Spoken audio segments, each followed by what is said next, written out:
ವರ್ಷದ ವ್ಯಕ್ತಿ ಡಿ.ಕೆ. ಶಿವಕುಮಾರ್ 2025ರ ವರ್ಷ ಇನ್ನೇನು ಮುಕ್ತಾಯದ ಘಟ್ಟಕ್ಕೆ ಬಂದಿದೆ. ಈ ಡಿಸೆಂಬರ್ ಕಡೆಯ ವಾರದಲ್ಲಿ ಈ ವರ್ಷವಿಡೀ ನಡೆದ ವ್ಯಕ್ತಿ ಮತ್ತು ವಿದ್ಯಮಾನಗಳ ಕಡೆಗೆ ಒಂದು ಹಿನ್ನೋಟ ಬೀರಿದಾಗ ವರ್ಷದ ವ್ಯಕ್ತಿ ಯಾರೆಂಬ ಒಂದು ಲೆಕ್ಕಾಚಾರ ಮಾಡಿದಾಗ ವರ್ಷವಿಡೀ ಕರ್ನಾಟಕದ ಜನತೆಯ ಬುದ್ಧಿ ಮನಸ್ಸುಗಳನ್ನು ಆವರಿಸಿಕೊಂಡ ಸಾರ್ವಜನಿಕರ ಖಾಸಗಿ ಸಂಭಾಷಣೆ ಮತ್ತು ಬಹಿರಂಗ ಸಂವಾದಗಳಲ್ಲಿ ಹೆಚ್ಚೆಚ್ಚು ಪ್ರಸ್ತಾಪಿತಗೊಂಡ ಹೆಸರು ಅಂತಂದ್ರೆ ಉಪಮುಖ್ಯಮಂತ್ರಿ ಮತ್ತು ಪ್ರದೇಶ್ ಕಾಂಗ್ರೆಸ್ ಅಧ್ಯಕ್ಷ ಡಿ.ಕೆ. ಶಿವಕುಮಾರ್ ಅನ್ನೋದ್ರ ಬಗ್ಗೆ ಅನುಮಾನವೇ ಬೇಡ. ಯಾಕಂತಂದ್ರೆ ಮುಖ್ಯಮಂತ್ರಿ ಸಿದ್ದರಾಮಯ್ಯ ಅವರಂತಹ ಒಬ್ಬ ಮಾಸ್ ಲೀಡರ್ಗೆ ಸವಾಲಾಗಬಲ್ಲ ರೀತಿಯಲ್ಲಿ ತಮ್ಮ ರಾಜಕೀಯ ವ್ಯಕ್ತಿತ್ವವನ್ನ ರೂಪಿಸಿಕೊಂಡು ಬಂದ ಈ ಡಿ.ಕೆ. ಶಿವಕುಮಾರ್ ಹೇಳಿ ಕೇಳಿ ಅವರ ರಾಜಕಾರಣದ ಆರಂಭದ ದಿನಗಳಿಂದ ಕೂಡ ಒಂದು ವಿವಾದಗ್ರಸ್ತ ವ್ಯಕ್ತಿ. ಹೌದು, ವಿವಾದಗಳನ್ನ ಮೈ ಮೇಲೆ ಆಹ್ವಾನಿಸ್ಕೊಳ್ಳೋದು ಅಥವಾ ಅನೇಕ ಸಾರಿ ವಿವಾದಗಳೇ ಅವ್ರನ್ನ ಹುಡುಕೊಂಡು ಬರೋದು, ಇದು ಅವರ ರಾಜಕೀಯ ಬದುಕಿನ ಉದ್ದಕ್ಕೂ ಸಾಗಿ ಬಂದ ಒಂದು ವರ್ತಮಾನ. ಆದ್ರೆ ಏನಂತೆ 1980ರ ದಶಕದಲ್ಲಿ ಒಬ್ಬ ಭೂಗತ ದೊರೆಯ ಶಿಷ್ಯ ಅಂತ ಇವ್ರನ್ನ ಗುರುತಿಸ್ತಾ ಇದ್ರು ಜನ. ಆಗ ಅವ್ರಿನ್ನು ಯೂತ್ ಕಾಂಗ್ರೆಸ್ ಲೀಡರ್ ಆಗಿದ್ರು.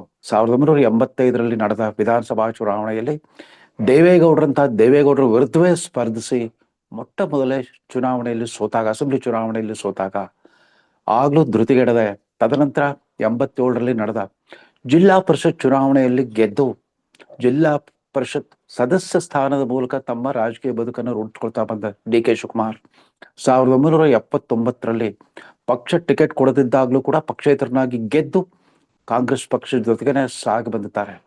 ಅದೊಂದು ವಿಶಿಷ್ಟವಾದ ಒಂದು ಜೀವನಗಾಥೆ.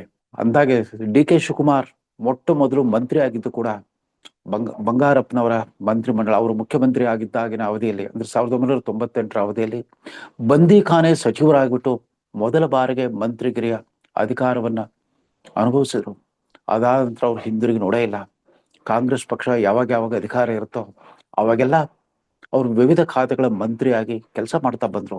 ಡಿ.ಕೆ. ಶಿವಕುಮಾರ್ ಅವರ ವ್ಯಕ್ತಿತ್ವದ ಒಂದು ಮಹತ್ವದ ಘಟ್ಟ ಅಂತಂದ್ರೆ 1999ರಿಂದ 2004ವರೆಗೂ ಕರ್ನಾಟಕದ ಕಾಂಗ್ರೆಸ್ ಮುಖ್ಯಮಂತ್ರಿಯಾಗಿ ಆಳಿದ ಎಸ್.ಎಂ. ಕೃಷ್ಣ ಅವಧಿಯ ಅವರ ಕಾರ್ಯವೈಖರಿ. ಎಸ್.ಎಂ. ಕೃಷ್ಣ ಕರ್ನಾಟಕದ ಮುಖ್ಯಮಂತ್ರಿಯಾಗಿ ಆಯ್ಕೆಯಾಗುವಲ್ಲಿ ತೆರೆಮರೆಯಲ್ಲೇ ನೇಪಥ್ಯದಲ್ಲೇ ಅತ್ಯಂತ ಪ್ರಮುಖ ಪಾತ್ರವಾಡಿದ್ದ ಡಿ.ಕೆ. ಶಿವಕುಮಾರ್ ಸ್ವತಃ ತಾವೇ ಅವರ ಮಂತ್ರಿಮಂಡಲ ಸೇರ್ಲಿಕ್ಕೆ ಬಡದಾಡ್ಬೇಕಾಯ್ತು ಅಂತ ಇತ್ತೀಚೆಗೆ ಹೇಳ್ಕೊಂಡ್ರು, ವಿಧಾನಸಭೆಯಲ್ಲಿ ಹೇಳ್ಕೊಂಡ್ರು. ನಾನು ಬಾಗಿಲು ಒದ್ದು ನನ್ನ ಮಂತ್ರಿಗಿರಿಯನ್ನು ಪಡ್ಕೊಂಡೆ ಅಂತಂದ್ಬಿಟ್ಟು. ಅಂದ್ರೆ ಅಷ್ಟರ ಮಟ್ಟಿಗೆ ಒಂದು ಧಾಡಸಿ ವ್ಯಕ್ತಿತ್ವ ಡಿ.ಕೆ. ಶಿವಕುಮಾರ್. ಹೀಗೆ ಅಂತ ಹೇಳಿಕ್ಕಾಗಲ್ಲ. ಅನೇಕರು ಪ್ರದೇಶ್ ಕಾಂಗ್ರೆಸ್ ಅಧ್ಯಕ್ಷರಾಗಿರ್ಬೋದು, ಅನೇಕರು ಬಿಜೆಪಿ ಸರ್ಕಾರದಲ್ಲಾಗ್ಲಿ, ಸಮ್ಮಿಶ್ರ ಸರ್ಕಾರದಲ್ಲಾಗ್ಲಿ, ಕಾಂಗ್ರೆಸ್ ಸರ್ಕಾರದಲ್ಲಾಗ್ಲಿ ಉಪಮುಖ್ಯಮಂತ್ರಿ ಪದವಿಯನ್ನು ಅಲಂಕರಿಸಿರ್ಬೋದು. ಆದ್ರೆ ಡಿ.ಕೆ. ಶಿವಕುಮಾರ್ ಉಪಮುಖ್ಯಮಂತ್ರಿ ಆಗೋದು ಅಥವಾ ಪ್ರದೇಶ್ ಕಾಂಗ್ರೆಸ್ ಅಧ್ಯಕ್ಷರಾಗೋದು ಅಂತಂದ್ರೆ ಅದರ ಕದರೇ ಬೇರೆ.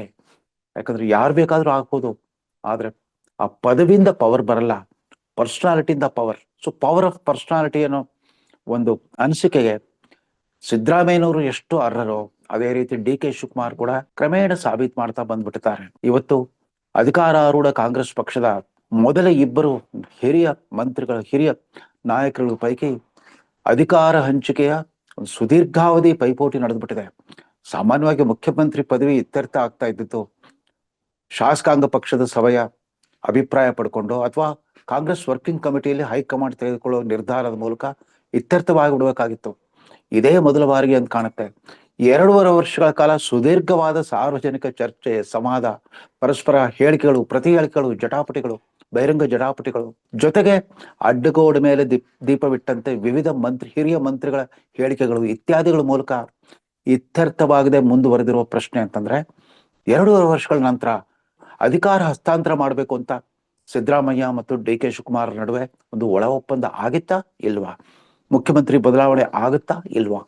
ಇವೆರಡೇ ಪ್ರಶ್ನೆಗಳ ಮೂಲಕ ಡಿ.ಕೆ. ಶಿವಕುಮಾರ್ ದಿನೇ ಕರ್ನಾಟಕದ ಸಾರ್ವಜನಿಕ ಬದುಕಿನ ಎಲ್ಲ ಚರ್ಚೆ ಸಂವಾದಗಳ ಅವಿಭಾಜ್ಯ ಅಂಗವಾಗಿ ಹೊರಹೊಮ್ಮಿದ್ದಾರೆ. ಅವರು ಪ್ರದೇಶ್ ಕಾಂಗ್ರೆಸ್ ಅಧ್ಯಕ್ಷರಾದಾಗಲೂ ಅಷ್ಟೇ, ಚುನಾವಣಾ ಪೂರ್ವದಲ್ಲಿ 5 ಗ್ಯಾರಂಟಿ ಯೋಜನೆಗಳನ್ನು ಘೋಷಣೆ ಮಾಡುವಾಗ ಉಚಿತ, ಖಚಿತ, ನಿಶ್ಚಿತ ಅಂತ ಆ ಪ್ರಚಾರದ ಭರಾಟೆ ಒಂದು ವಿಶಿಷ್ಟವಾಗಿತ್ತು. ಅದಕ್ಕೂ ಪೂರ್ವದಲ್ಲಿ ಅವ್ರು ನಡೆಸಿದ ಮೇಕೆದಾಟು ಪಾದಯಾತ್ರೆ ಅಂದ್ರೆ ಒಬ್ಬ ಪಕ್ಷದ ಅಧ್ಯಕ್ಷನಾಗಿ ತನ್ನದೇ ಆದ ಒಂದು ಅಜೆಂಡಾ ಸೆಟ್ ಮಾಡೋದಷ್ಟೇ ಅಲ್ಲ, ಪಕ್ಷದ ಹಿರಿಯ ನಾಯಕರುಗಳು ಎಲ್ಲರೂ ಕೂಡ ತನ್ನನ್ನು ಅನುಕರಿಸ್ಕೊಂಡು ಬರೋ ಹಾಗೆ, ತನ್ನನ್ನು ಹಿಂಬಾಲಿಸ್ಕೊಂಡು ಬರೋ ಹಾಗೆ ಒಂದು ನಾಯಕತ್ವವನ್ನು ರೂಪಿಸ್ಕೊಳ್ತಾ ಬಂದಿದ್ದಾರೆ. ಅದಷ್ಟೇ ಅಲ್ಲ, ಸರ್ಕಾರ ಅಧಿಕಾರದಲ್ಲಿದ್ದಾಗಲೂ ಕೂಡ ಕಳೆದ ವರ್ಷ ಬೆಳಗಾವಿಯಲ್ಲಿ ನಡೆದ ಕಾಂಗ್ರೆಸ್ ಅಧಿವೇಶನದ ಶತಮಾನೋತ್ಸವ ಆಚರಣೆ, ಕಾಂಗ್ರೆಸ್ಸಿಗರು ಸೋನಿಯಾ ಗಾಂಧಿ ಕಾಂಗ್ರೆಸ್ಗೂ ಬರ್ತಾ ಬರ್ತಾ ಮಹಾತ್ಮ ಗಾಂಧಿ ಅವರನ್ನ ಮರ್ತೇ ಬಿಟ್ಟಿದ್ರು ಅನ್ನೋ ಒಂದು ಭಾವನೆ ಇದ್ದಾಗ, ಶಿವಕುಮಾರ್ ಬೆಳಗಾವಿಯಲ್ಲಿ ಅಂದ್ರೆ 1924 ನಡೆದ ಕಾಂಗ್ರೆಸ್ ಅಧಿವೇಶನ, ಅದಕ್ಕೆ ಮಹಾತ್ಮ ಗಾಂಧಿ ಅವರೇ ಅಧ್ಯಕ್ಷತೆ ವಹಿಸಿದ್ರು. ಗಾಂಧಿ ಅಧ್ಯಕ್ಷತೆ ವಹಿಸಿದ ಏಕಮೇವ AICC ಅಧಿವೇಶನ ಅದಾಗಿತ್ತು. ಸೊ ಅದರ ಶತಮಾನೋತ್ಸವ ಆಚರಣೆಯನ್ನು ಕೂಡ ತಮ್ಮ ಪಕ್ಷದ ಹೈಕಮಾಂಡ್ ಒಪ್ಪಿಸ್ಬಿಟ್ಟು ಸಂಭ್ರಮದಿಂದ ನಡೆಸಿದ್ರು. ಆ ಮೊದಲ ಕಾರ್ಯಕ್ರಮ ಡಾಕ್ಟರ್ ಮನಮೋಹನ್ ಸಿಂಗ್ರ ನಿಧನದಿಂದಾಗಿ ಮುಂದೂಡಲ್ಪಟ್ಟು ಕೂಡ ಕಡೆಗೂ ಪಟ್ಟು ಬಿಡದೆ ಅದನ್ನು ಯಶಸ್ವಿಯಾಗಿ ನೆರವೇರಿಸಿದ್ರು DK ಶಿವಕುಮಾರ್. ಇವತ್ತಿನ ಸುದ್ದಿ ನೋಡಿದ್ರು ಕೂಡ ಅವ್ರ ಜೊತೆಗೆ ನಿನ್ನೆ ರಾಜಸ್ಥಾನದ ಇವರ ಥರವೇ ಮುಖ್ಯಮಂತ್ರಿ ಆ ಸ್ಥಾನದ ಆಕಾಂಕ್ಷಿಯಾಗಿ 5 ವರ್ಷ ಸುಖ ಸುಮ್ಮನೆ ಕಳ್ಕೊಂಡ ಸಚಿನ್ ಪೈಲಟ್ರು ಬಂದಿದ್ರು. ಸಚಿನ್ ಪೈಲಟ್ ಅವರು ಮತ್ತು ಅವರ ಮುಖ್ಯಮಂತ್ರಿ ಅಶೋಕ್ ಗೆಹ್ಲೋಟ್ ನಡುವೆ ಇದೇ ತರದ ಒಂದು ಪೈಪೋಟಿ ನಡೆದಿತ್ತು. 2.5 ವರ್ಷಗಳ ಅಧಿಕಾರ ಹಸ್ತಾಂತರ ವಚನ ಪಾಲನೆ ಅವ್ರು ಮಾಡಲೇ ಇಲ್ಲ. ಅವರು ಕಡೆಗೂ ಭ್ರಮ ನಿರಸನಗೊಂಡು ಇವತ್ತು ವಿರೋಧ ಪಕ್ಷದಲ್ಲಿ ಕೂತ್ಕೊಳ್ಳೋಕಾಗಿದೆ. ಸಚಿನ್ ಪೈಲಟ್ ಜೊತೆಗೆ ನಡೆಸಿದ ಪತ್ರಿಕಾಗೋಷ್ಠಿಯಲ್ಲೂ ಕೂಡ ಕೇಂದ್ರದಲ್ಲಿ ಅಧಿಕಾರ ನಡೆಸ್ತಾ ಇರೋ ನರೇಂದ್ರ ಮೋದಿ ನೇತೃತ್ವದ NDA ಸರ್ಕಾರಕ್ಕೆ ಸವಾಲ್ ಹಾಕಿದ್ದಾರೆ DK ಶಿವಕುಮಾರ್. ನರೇಗಾ ಯೋಜನೆ ಹೆಸರನ್ನೇ ಬದಲಾಯಿಸ್ಬಿಟ್ರು. ಮಹಾತ್ಮ ಗಾಂಧೀಜಿ ಹೆಸರನ್ನ ಕೈ ಬಿಡೋದ್ರ ಮೂಲಕ BJP ಸರ್ಕಾರದ ಪತನ ಶುರುವಾಗ್ಬಿಟ್ಟಿದೆ.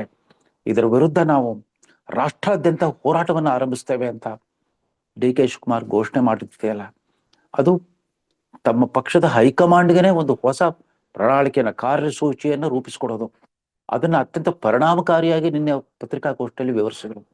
ರಾಜ್ಯದ ಇತರ ಕಾಂಗ್ರೆಸ್ ಮುಖಂಡರುಗಳು ಯಾರೂ ಅಷ್ಟಾಗಿ ಮನಸ್ಸಿಗೆ ಹಚ್ಚಿಕೊಳ್ಳದ ವಿಚಾರಗಳನ್ನು ಕೂಡ ಮುಂಚೂಣಿಗೆ ತಂದು ನಿಲ್ಲಿಸಬಲ್ಲ ಒಂದು ಚಾಕಚಕ್ಯತೆ ಅವ್ರು ರೂಢಿಸ್ಕೊಳ್ತಾ ಬಂದಿದ್ದಾರೆ. ವಿವಾದಗಳು ಅಂದ್ರೆ ಯಾವ ಪರಿ ವಿವಾದಗಳು? ಅಗತ್ಯಕ್ಕಿಂತ ಹೆಚ್ಚು ಆಸ್ತಿ ಗಳಿಕೆ ಅಂದ್ರೆ ಆದಾಯಕ್ಕಿಂತ ಹೆಚ್ಚಿನ ಆಸ್ತಿ ಗಳಿಕೆ ಆರೋಪ ಹೊತ್ಬಿಟ್ಟು CBI ED ತನಿಖೆಯನ್ನು ಎದುರಿಸಬೇಕಾಗಿ ಬಂತು.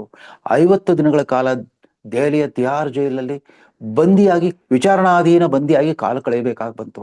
ಇವೆಲ್ಲ ಘೋರವಾದ ಮುಜುಗರ, ಅಪಮಾನ, ಅವಮಾನಗಳನ್ನೆಲ್ಲ ಜೀರ್ಣಿಸಿಕೊಂಡು ಬಂದ DK ಶಿವಕುಮಾರ್ ಪ್ರದೇಶ್ ಕಾಂಗ್ರೆಸ್ ಅಧ್ಯಕ್ಷರಾಗಿ ಸೋನಿಯಾ ಗಾಂಧಿ ಅವರಿಂದ ನೇಮಕಗೊಂಡಾಗ ಅನೇಕರು ಮೂಗಿನ ಮೇಲೆ ಬೆರಳಿಟ್ಕೊಂಡ್ರು. ಅಯ್ಯೋ, ಇಂಥ ಅಪವಾದ ಆರೋಪಗಳನ್ನ ಹೊತ್ತಿದ್ದ ವ್ಯಕ್ತಿಯನ್ನ ಪ್ರದೇಶ್ ಕಾಂಗ್ರೆಸ್ ಅಧ್ಯಕ್ಷನಾಗಿ ಮಾಡಬಹುದಾ? ಹೌದು, ಸೋನಿಯಾ ಗಾಂಧಿ ಅವರ ಹೈಕಮಾಂಡ್ಗೆ DK ಶಿವಕುಮಾರ್ ವಿಚಾರದಲ್ಲಿ ಮೊದಲಿಂದ ಆ ಥರದ ವಿಶ್ವಾಸ ಇದ್ದೇ ಇದೆ.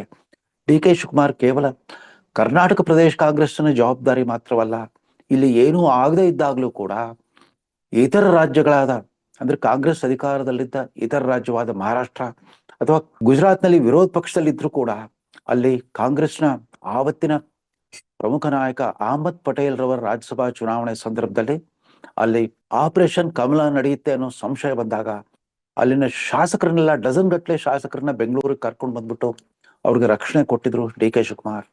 ಈ ಸಾಹಸ ಮಾಡ್ಲಿಕ್ಕೆ ಹೋಗೆ ಅವರು IT ED ದಾಳಿಗೊಳಗಾಗಿ ಅಪಾರವಾದ ಫಜೀತಿ ಅನುಭವಿಸಬೇಕಾಗಿ ಬಂದಿದ್ದು ನಮ್ಗೆಲ್ಲ ಗೊತ್ತಿರೋ ವೃತ್ತಾಂತವೇ. ಆದ್ರೆ ತಮಗೆ ಎದುರಾದ ಎಲ್ಲ ಆರೋಪ ಅಪವಾದಗಳನ್ನ ನೇರ ಎದುರಿಸಬಲ್ಲ ಆ ಛಾತಿ, ಆ ಧಾಡಸಿತನ, ಅದರಿಂದಾಗೇನೆ DK ಶಿವಕುಮಾರ್ ಅನೇಕರಿಗೆ ಇಷ್ಟವಾಗ್ತಾರೆ. ಆದ್ರೆ ತಮ್ಮದೇ ಪಕ್ಷದ ಕಾರ್ಯಕರ್ತರಲ್ಲೂ ಕೂಡ ಒಂದು ರೀತಿಯ ಭಯ, ಆತಂಕ ಮೂಡಿಸೋದು ಕೂಡ ಸಹಜ. ಅವ್ರ ವ್ಯಕ್ತಿತ್ವನ ಆ ಥರದ್ದಿದೆ. ನೇರ ಮಾತಾಡೋದು, ಅದರಲ್ಲೂ ಮೊದಲೆಲ್ಲ ದರ್ಪ ಗತ್ತುಗಾರಿಕೆ, ದಾದಾಗಿರಿಯ ಶೈಲಿ ಇರ್ತಾ ಇತ್ತು. ಆದ್ರೆ ಇದೀಗ ಉಪಮುಖ್ಯಮಂತ್ರಿಯಾಗಿ ಸಿದ್ದರಾಮಯ್ಯನವರ ಜೊತೆಗೆ ಪೈಪೋಟಿ ನಡೆಸಬೇಕಾಗಿ ಬಂದಾಗ ಪ್ರಜ್ಞಾಪೂರ್ವಕವಾಗಿ ಒಂದು ಸಹನಶೀಲತೆ, ತಾಳ್ಮೆಯನ್ನ ರೂಢಿಸ್ಕೊಳ್ತಾ ಬಂದಿದ್ದಾರೆ DK ಶಿವಕುಮಾರ್. ತಮ್ಮ ಎಲ್ಲ ರಾಜಕೀಯ, ತಮ್ಗೆ ಎದುರಾಗುವ ಸಮಸ್ಯೆಗಳ ಭಾರವನ್ನೆಲ್ಲ ದೇವ್ರ ಮೇಲೆ ಹಾಕ್ಬಿಟ್ಟು, ಭಕ್ತಿ ಇದ್ದಲ್ಲಿ ಭಗವಂತ, ಪರಿಶ್ರಮವಿದ್ದಲ್ಲಿ ಪ್ರತಿಫಲ, ಪರಿಶ್ರಮ ಫೇಲ್ ಆಗ್ಬೋದು, ಪ್ರಾರ್ಥನೆ ಫೇಲ್ ಆಗಲ್ಲ ಇತ್ಯಾದಿ ಆಧ್ಯಾತ್ಮಿಕ ದಾಟಿಯಲ್ಲಿ ಮಾತುಗಾರಿಕೆಯನ್ನು ರೂಢಿಸ್ಕೊಂಡು ಬಂದ್ರು DK ಶಿವಕುಮಾರ್. ತಮ್ಮ ಸಾರ್ವಜನಿಕ ವರ್ತನೆಯಲ್ಲೂ ಕೂಡ ಇದುವರೆಗೂ ಅವ್ರ ಬಗ್ಗೆ ಅಸಡ್ಡೆ ತೋರ್ತಾ ಇದ್ದ, ಭಯ ಪಡ್ತಾ ಇದ್ದ ಜನತೆಯಲ್ಲೂ ಕೂಡ ವಿಶ್ವಾಸ ಮೂಡುವ ರೀತಿಯಲ್ಲಿ ಒಂದು ಪರಿವರ್ತನೆಯನ್ನ ಪಡ್ಕೊಂಡಿದ್ದಾರೆ. ಇದು ಸಾರ್ವಜನಿಕ ಬದುಕಿನಲ್ಲಿರೋ ಯಾವುದೇ ರಾಜಕಾರಣ ಕೂಡ ಅಗತ್ಯವಾಗಿರೋ ಒಂದು ಲಕ್ಷಣ, ಒಂದು ಗುಣಲಕ್ಷಣ ಅಂತ ಹೇಳ್ಬೋದು. ಯಾಕಂದ್ರೆ ಸಾರ್ವಜನಿಕ ಹುದ್ದೆಯ ಒಂದು ಚಮತ್ಕಾರವೇ ಅಂಥದ್ದು. ಪೂರ್ವಾಶ್ರಮದಲ್ಲಿ ಯಾರು ಏನೇ ಆಗಿರ್ಬೋದು, ಮಂತ್ರಿಗಿರಿ ಅಥವಾ ಮುಖ್ಯಮಂತ್ರಿಗಿರಿ ಅಂತ ಒಂದು ಸಾರ್ವಜನಿಕ ಹುದ್ದೆಯನ್ನು ಅಲಂಕರಿಸಿದಾಗ ಅದು ಆ ವ್ಯಕ್ತಿಯ ಒಳ ಹೊರ್ಗಗಳನ್ನೆಲ್ಲ ಬದಲಾಯಿಸ್ಬಿಡುವಂತ ಶಕ್ತಿ ಅದರಲ್ಲಿದೆ. ಆದ್ರೆ ಅಂತ ಪರಿವರ್ತನೆಗೆ ತೆರೆದುಕೊಳ್ಳಬೇಕಾದಂತ ಸೂಕ್ಷ್ಮಜ್ಞತೆ ಕೂಡ ಆ ವ್ಯಕ್ತಿಯಲ್ಲಿ ಇರಬೇಕು. ಡಿ ಕೆ ಶಿವಕುಮಾರ್ ತನ್ನಲ್ಲಿ ಅಂಥದ್ದಿದೆ ಅಂತ ತೋರಿಸ್ಬಿಟ್ಟಿದ್ದಾರೆ. ಅವರು ತಮ್ಮ ದೈನಂದಿನ ಜೀವನ ಶೈಲಿಯಲ್ಲಿ ಯಾವುದೇ ಮುಚ್ಚುಮರೆ ಇಲ್ಲದೆ ತಮ್ಮ ಆಸ್ತಿ ಐಶ್ವರ್ಯ ಸಂಪತ್ತುಗಳನ್ನ ಅನುಭವಿಸ್ತಾ ಬಂದಿದ್ದಾರೆ. ನಾನು ವ್ಯಾಪಾರ ಮಾಡಿ ಸಂಪಾದಿಸಿದ ಬಹಿರಂಗವಾಗಿ ಹೇಳ್ಕೊಳ್ತಾರೆ. ಕಳೆದ ಲೋಕಸಭಾ ಚುನಾವಣೆಯ ನಂತರ ಒಂದು ಸಂಶೋಧನಾ ಸಂಸ್ಥೆ ನಡೆಸಿದ ಒಂದು ಸರ್ವೆನಲ್ಲಿ ಭಾರತದ 88 ಜನ ಬಿಲಿಯನಿಯರ್ MLA ಪೈಕಿ 33 ಜನ ಕರ್ನಾಟಕದವರೇ ಇದ್ರು. ಈ 88 ಜನ MLA ಪೈಕಿ D K Shivakumar number 1 rank ಪಡೆದಿದ್ರು. ಅಂದ್ರೆ ಭಾರತದ ಅತ್ಯಂತ ಶ್ರೀಮಂತ MLA ಎಂಬ ಹೆಗ್ಗಳಿಕೆ ಅವ್ರದ್ದಾಗಿತ್ತು. ಅದರಿಂದ ಅವ್ರೇನು ಮುಜುಗರ ಪಟ್ಕೊಳ್ಳಿಲ್ಲ. ನಾನೇ ಸಾವಿರಾರು ಮಾಲ್ಗಳನ್ನು ಕಟ್ಟಿದ್ದೇನೆ, ಅಪಾರ್ಟ್ಮೆಂಟ್ಗಳನ್ನು ಕಟ್ಟಿದ್ದೇನೆ, ವ್ಯಾಪಾರ ಮಾಡಿದ್ದೇನೆ, ರಿಯಲ್ ಎಸ್ಟೇಟ್ ವ್ಯಾಪಾರ ಮಾಡಿದ್ದೇನೆ, ಗಣಿಗಾರಿಕೆ ಮಾಡಿದ್ದೇನೆ ಇತ್ಯಾದಿ ತಮ್ಮ ಖಾಸಗಿ ಉದ್ದಿಮೆ ವ್ಯಾಪಾರಗಳ ಬಗ್ಗೆ ಯಾವುದೋ ಮುಚ್ಚುಮರೆ ಇಲ್ಲದೆ ಮಾತಾಡ್ತಾರೆ. ಅದೇ ರೀತಿ ದೇವರಲ್ಲಿ, ದೇವಸ್ಥಾನಗಳಲ್ಲಿ ತಮಗಿರೋ ನಂಬಿಕೆಯನ್ನು ಕೂಡ ಮುಚ್ಚುಮರೆ ಇಲ್ಲದೆ ಆಚರಿಸ್ತಾರೆ. ಅವ್ರ ಹೈಕಮಾಂಡೇ ಪ್ರಯಾಗ್ರಾಜ್ನಲ್ಲಿ ನಡೆದ ಕುಂಭಮೇಳಕ್ಕೆ ಯಾರು ಹೋಗ್ಕೂಡ್ದು, ಅದು ಮೋದಿ ಪ್ರಾಯೋಜಿತ ಕುಂಭಮೇಳ ಅಂತ ಒಂದು ಸೂಚನೆ ಕೊಟ್ಟರು ಕೂಡ ಕುಟುಂಬ ಸಮೇತರಾಗಿ ಪ್ರಯಾಗ್ರಾಜಕ್ಕೆ ಹೋಗಿ ಅಲ್ಲಿನ ಯೋಗಿ ಆದಿತ್ಯನಾಥರ ಬಿಜೆಪಿ ಸರ್ಕಾರದ ಅಧಿಕೃತ ಅತಿಥಿಯಾಗಿ ಸ್ವಾಗತ ಪಡ್ಕೊಂಡ್ಬಿಟ್ಟು ಕುಂಭಮೇಳದಲ್ಲಿ ಸ್ನಾನ ಮಾಡ್ಕೊಂಡು ಬಂದು ಮುಳುಗೆದ್ದು ಬಂದ್ರು ಡಿ ಕೆ ಶಿವಕುಮಾರ್. ಅದಷ್ಟೇ ಅಲ್ಲ, ವಾಪಸ್ ಬಂದವರೇ ವಾರಣಾಸಿಯಲ್ಲಿ ನಡೆಯುವ ಕಾಶಿ ವಿಶ್ವನಾಥ್ ಧಾಮ್ನಲ್ಲಿ ನಡೆಯುವ ಗಂಗಾ ಆರತಿ ಅದನ್ನ ನೋಡ್ ಬಂದ್ಬಿಟ್ಟು ಬೆಂಗಳೂರಿನಲ್ಲೇ ಮಲ್ಲೇಶ್ವರದ ಸ್ಯಾಂಕಿ ಕೆರೆ ದಂಡೆ ಮೇಲೆ ಕಾವೇರಿ ಆರತಿ ಅನ್ನೋ ಒಂದು ಧಾರ್ಮಿಕ ಕಾರ್ಯಕ್ರಮವನ್ನು ನಡೆಸ್ಬಿಟ್ರು. ಆಗ್ಲೂ ಕೂಡ ಅವ್ರಿಗೇನು ಸಂಕೋಚವಾಗ್ಲಿಲ್ಲ. ಯಾಕಂದ್ರೆ ಮುಖ್ಯಮಂತ್ರಿ ಸಿದ್ದರಾಮಯ್ಯನವರು ಸಮಾಜವಾದಿ ಜಾಯಮಾನ, ಅವರ ಒಡ್ಡೋಲಗದಲ್ಲಿರೋರೆಲ್ಲ ಎಡಪಂಥೀಯ ಪ್ರಗತಿಪರ ಬುದ್ಧಿಜೀವಿಗಳನ್ನು ಪ್ರತೀತಿ ಇರೋ ವ್ಯಕ್ತಿಗಳೇ. ಆದ್ರೂ ಕೂಡ ಅದು ಯಾವುದಕ್ಕೂ ಕೇರ್ ಮಾಡಲಿಲ್ಲ ಡಿ ಕೆ ಶಿವಕುಮಾರ್. ಅದಾದ ನಂತರ ಈ ವರ್ಷದ ನವರಾತ್ರಿಯ ಸಂದರ್ಭದಲ್ಲೂ ಕೂಡ, ಮೈಸೂರು ದಸರಾ ಸಂದರ್ಭದಲ್ಲೂ ಕೂಡ ಚಾಮುಂಡೇಶ್ವರಿ ದೇವಸ್ಥಾನ ನಡೆದ ಉದ್ಘಾಟನಾ ಸಮಾರಂಭಕ್ಕೆ ಗೈರಾಜರಾದ್ರು. ತದನಂತರ ಕನ್ನಂಬಾಡಿ ಅಣೆಕಟ್ಟಿನಲ್ಲಿ ಕಾವೇರಿ ಆರತಿ ಅನ್ನೋ ಒಂದು ಹೊಸ ಕಾರ್ಯಕ್ರಮವನ್ನ ನಡೆಸೇ ಬಿಟ್ರು. ತಮ್ಮ ಸಚಿವ ಸಂಪುಟದ ಸಹೋದ್ಯೋಗಿಗಳು ಯಾರು ಹೆಚ್ಚಿನ ಸಂಖ್ಯೆಯಲ್ಲಿ ಪಾಲ್ಗೊಳ್ದಿದ್ರು ಕೂಡ ಧೃತಿಗೆಡದನೆ ತಾನು ಅನ್ಕೊಂಡಿದ್ದನ್ನ ಮಾಡಿ ತೋರಿಸ್ಲೇಬೇಕೆಂಬ ಹಠ ಮತ್ತು ಗಟ್ಟಿ ಸಂಕಲ್ಪ ಡಿ ಕೆ ಶಿವಕುಮಾರ್ ಗ್ಯಾರಂಟಿ ಯೋಜನೆಗಳನ್ನು ಘೋಷಣೆ ಮಾಡುವಾಗ ಉಚಿತ, ಖಚಿತ, ನಿಶ್ಚಿತ ಅಂತ ಹೇಳ್ತಾ ಇದ್ರು. ಆದ್ರೆ ಮುಖ್ಯಮಂತ್ರಿ ಪದವಿಗಾಗಿ ಹಂಬಲಿಸ್ತಿರುವಾಗ ಅದು ಎಷ್ಟು ಕಠಿಣ, ಕಠೋರ ಮತ್ತು ಕಷ್ಟದಾಯಕ ಅನ್ನೋದನ್ನ ಈಗ ನಿಧಾನವಾಗಿ ಮನವರಿಕೆ ಮಾಡ್ಕೊಂಡಿದ್ದಾರೆ. ಅದರಿಂದಾಗಿನೇ ತಮ್ಮ ಇದುವರೆಗಿನ ಎಲ್ಲ ಬಿಗುಮಾನಗಳನ್ನು ಬಿಟ್ಬಿಟ್ಟು ಪಕ್ಷದ ಎಲ್ಲ ಬಣಗಳ ಮಂತ್ರಿ ಸಹೋದ್ಯೋಗಿಗಳನ್ನ ಮತ್ತು ಶಾಸಕರನ್ನ ಒಲಿಸ್ಕೊಳ್ಳೋ ಪ್ರಯತ್ನದಲ್ಲಿದ್ದಾರೆ. ಸಿದ್ದರಾಮಯ್ಯನವರಂಥ ಒಬ್ಬ ಡಿಫೆಂಡಿಂಗ್ ಚಾಂಪಿಯನ್, ಅವರಿಗಾಗಲೇ 7.5 ವರ್ಷಗಳ ಕಾಲ ಮುಖ್ಯಮಂತ್ರಿ ಆಗಿದ್ರು. ದೇವರಾಜ ಅರಸು ದಾಖಲೆ ಮುರಿಯುವ ಹಂತಕ್ಕೆ ಬಂದು ತಲುಪಿದ್ದಾರೆ ಸಿದ್ದರಾಮಯ್ಯ. ಅಂತ ಒಬ್ಬ ಜನನಾಯಕನಿಗೆ ಸವಾಲು ಎಸೆಯಬಲ್ಲಷ್ಟು ತಮ್ಮ ಪ್ರಭಾವನ ಬೀರಿರೋ ಡಿ ಕೆ ಶಿವಕುಮಾರ್ ವರ್ಷವಿಡೀ ಸುದ್ದಿ ಆಗಿದ್ರು ಅನ್ನೋ ಏಕಮಾತ ಕಾರಣದಿಂದಲ್ಲ, ಅವರಲ್ಲಿರೋ ವಿಶಿಷ್ಟ ಜಾಯಮಾನ, ಯಾವುದೇ ಪದವಿಯನ್ನು ಅಲಂಕರಿಸಲಿ ಅಥವಾ ಪದವಿಯಿಂದ ಹೊರಗಿರಲಿ, ಎಲ್ಲಿದ್ರೂ ತನ್ನ ಅಸ್ತಿತ್ವ ಇದೆ ಅಂತ ಪ್ರತಿಪಾದಿಸೋ ಆ ನಿರಂತರವಾದ ಪರಿಶ್ರಮ, ನಿರಂತರವಾದ ಧಾರ್ಷ್ಟ್ಯ, ಅದರಿಂದಾಗಿ ಈ ಚರ್ವಣ ರಾಜಕಾರಣಗಳ ಮಧ್ಯೆ ಅವರು ಭಿನ್ನವಾಗಿ ಕಾಣಿಸ್ತಾರೆ. ಭಾರತದ ವಿವಿಧ ರಾಜ್ಯಗಳಲ್ಲಿ ಪ್ರದೇಶ ಕಾಂಗ್ರೆಸ್ ಅಧ್ಯಕ್ಷರುಗಳು ಇರಬಹುದು, ಆದ್ರೆ ಕಾಂಗ್ರೆಸ್ ಹೈಕಮಾಂಡ್ಗೆ ಯಾವಾಗ್ಲೂ ಕೂಡ ಡಿ ಕೆ ಶಿವಕುಮಾರ್ ಒಬ್ಬ ಆಪದ್ ಬಾಂಧವ, ಅವರೊಬ್ಬ ಅತ್ಯಂತ ವಿಶ್ವಾಸಾರ್ಹ, ನಂಬಿಗಸ್ತ ಅನುಯಾಯಿ ಅನ್ನೋ ಒಂದು ಅಭಿಪ್ರಾಯ ಮೂಡಿರುವಾಗ್ಲೂ ಕೂಡ ಈ ಕ್ಷಣದಲ್ಲೂ ಡಿ ಕೆ ಶಿವಕುಮಾರ್ ಅವ್ರಿಗೆ ಗ್ಯಾರಂಟಿ ಇಲ್ಲ. ತಾವು ಮುಖ್ಯಮಂತ್ರಿ ಆಗ್ತಾರೋ ಇಲ್ವೋ, ಅಥವಾ ಸಿದ್ದರಾಮಯ್ಯನವರೇ ಮುಂದುವರಿತಾರೋ ಇಲ್ವೋ, ಎಲ್ಲದರ ಬಗ್ಗೆ ಇಡೀ ಸರ್ಕಾರಕ್ಕೆನೆ ಒಂದು ಅನಿಶ್ಚಿತತೆ, ಅಭದ್ರತೆ, ಅಸ್ಥಿರತೆ ಕಾಡ್ತಿರುವಾಗ ಬಹುಶಃ ಮುಂದಿನ 2 ವಾರಗಳಲ್ಲಿ ಡಿ ಕೆ ಶಿವಕುಮಾರ್ ತಮ್ಮ ಕನಸನ್ನು ನನಸಾಗಿಸ್ಬೋದು, ಅಥವಾ ಹಿನ್ನಡೆ ಆದ್ರೆ ಅದನ್ನು ಕೂಡ ಜೀರ್ಣಿಸ್ಕೊಂಡು ಮುಂದಡಿ ಇಡಬಹುದು ಅನ್ನೋ ನಿರೀಕ್ಷೆ ಎಲ್ಲರಲ್ಲಿದೆ. ಅದೇನೇ ಇರಲಿ, ಈ ಸಾರ್ವಜನಿಕ ಬದುಕಿನ ವಿವಿಧ ಮಜಲುಗಳನ್ನು ಕಂಡಿರುವ ಡಿ ಕೆ ಶಿವಕುಮಾರ್ ಕರ್ನಾಟಕದ ಮುಖ್ಯಮಂತ್ರಿ ಆಗೋ ಸಾಧ್ಯತೆ ತೀರಾ ಹತ್ತಿರವಾಗಿರುವಾಗ ಅವರನ್ನ ವರ್ಷದ ವ್ಯಕ್ತಿ ಅಂತ ಆಯ್ಕೆ ಮಾಡೋ ಬಗ್ಗೆ ಯಾವುದೇ ನಮಗೆ ಅನುಮಾನವೂ ಇರಲಿಲ್ಲ, ಮೀನಮೇಷವೂ ಇರಲಿಲ್ಲ. ವರ್ಷದ ವ್ಯಕ್ತಿ ಅನ್ನೋ ಹೆಗ್ಗಳಿಕೆ ಸರಿ, ಅದಕ್ಕೆ ತಕ್ಕಂತೆ ಮುಂಬರುವ ದಿನಗಳಲ್ಲೂ ಕೂಡ ತಮಗೆ ಎದುರಾಗುವ ಸವಾಲುಗಳ ಎದುರಿಸಬಲ್ಲರು. ಕರ್ನಾಟಕ ಜನತೆಗೆ ಒಂದು ಹೊಸ ಶೈಲಿಯ ಆಡಳಿತ ಮತ್ತು ರಾಜಕೀಯ ಮಾದರಿಯನ್ನ ಸಾಬೀತು ಮಾಡಿ ತೋರಿಸಬಲ್ಲರು ಅನ್ನೋ ನಿರೀಕ್ಷೆಯೊಂದಿಗೆ ಈ ಕಾರ್ಯಕ್ರಮವನ್ನು ಮುಗಿಸ್ತಾ ಇದ್ದೇನೆ. ನಮಸ್ಕಾರ.